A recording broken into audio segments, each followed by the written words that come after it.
Hi, this is Scott Garibay, and let's talk about if Dungeons and Dragons is over monetized, is under monetized, is under monetized. All right, so there's a recent Hasbro fireside chat that was for investors. It wasn't for dungeon masters. It wasn't for players.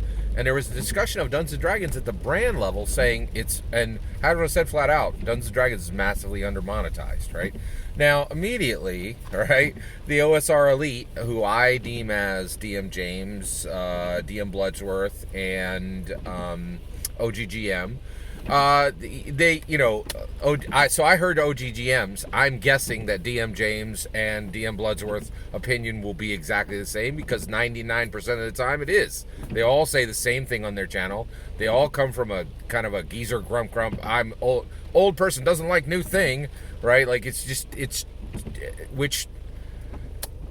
very real, right? And it's not them. It's basically it's like 99% of old people. So I go to a church, right? And it's constant, right? Like when you go into your church, there's like a gauntlet of old people because old people are attracted to church, that you need to walk through.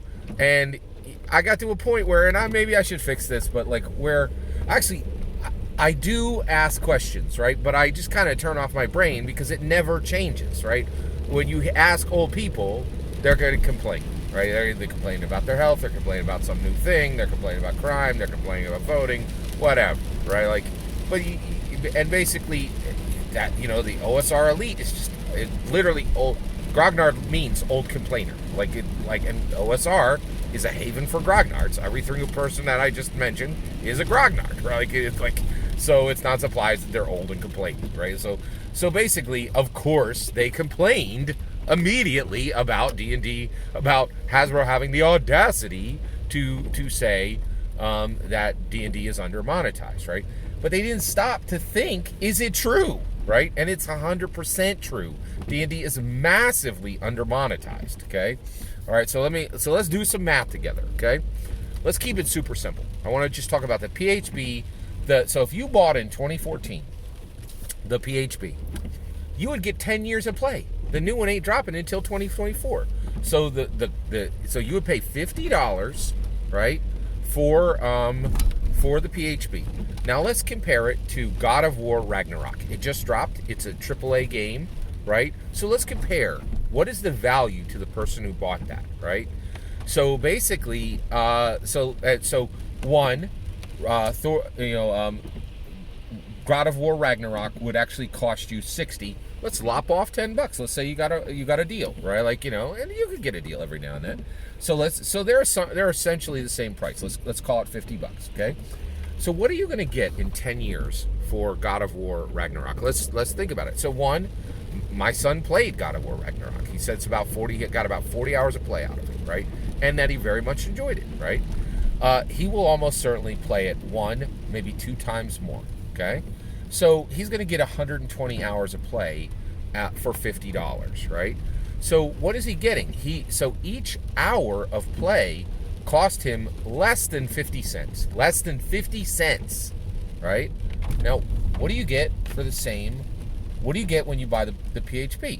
Well, first of all, light use on the PHP would be you as a player going and either going for 10 years with your same dungeon master, or even actually, honestly, I think you probably have three dungeon masters in that amount of time. Most players, okay. Let's say they played one 20 session campaign each year, okay. That's actually light use. There are players who do a lot more than that, right? And so basically, if you just played 120 session every year for 10 years, what would you get? So first of all, let's call it my style of D&D, which and what I've been running for a while has been 2 hours. So let's just call it, because a lot of people play 4 hour, but I'm not even going to ask you to sign on to a 4 hour game, right? Just a 2 hour. That's 40 hours a year. 40 times 10 is 400, right?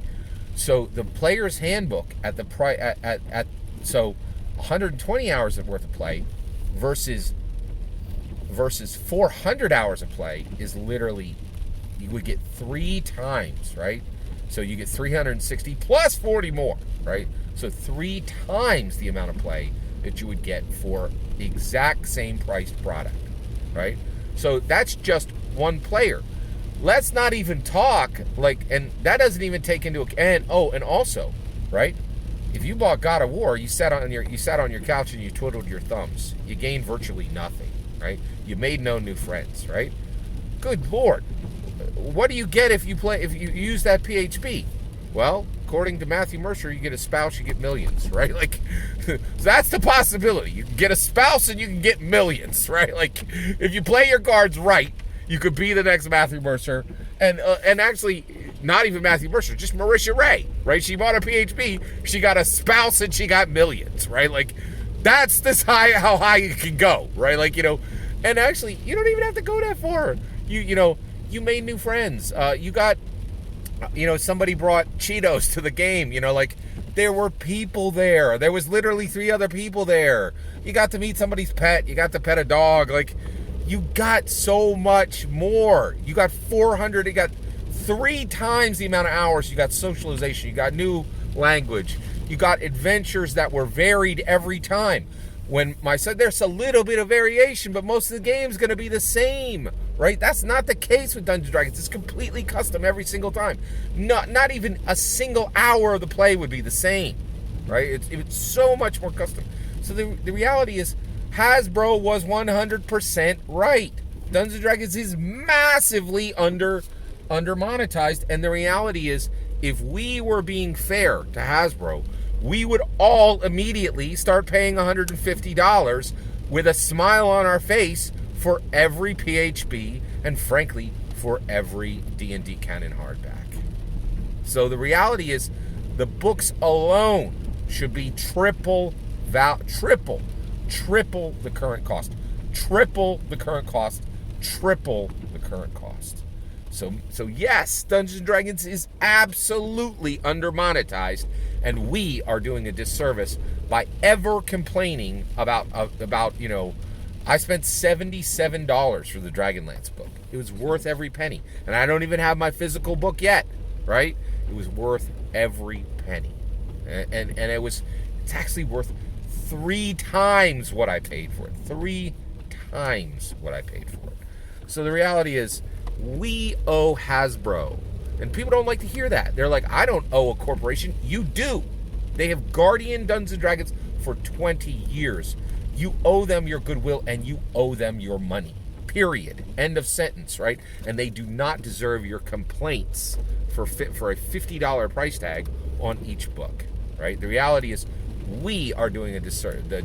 The Dungeon Master, the D&D 5e Dungeon Masters, and the D&D 5e players, by and large, complain about the price of books, which is outrageously false, and we should be paying triple value. And if they increase the cost of every D&D canon hardback to $150 a piece, that would be fair. That would be fair. And right now, at $50 a book, our complaints are outrageously unfair to Hasbro. The D&D community is not, the D&D 5e community is not being fair to Hasbro. And the OSR community, let's not even get started. They are like massively unfair to Dungeons & Dragons' entire legacy, in my humble opinion. All that's my humble opinion. I'm ready to hear yours. Let me know in the comments below. Please consider liking and subscribing, and have a wonderful millennium.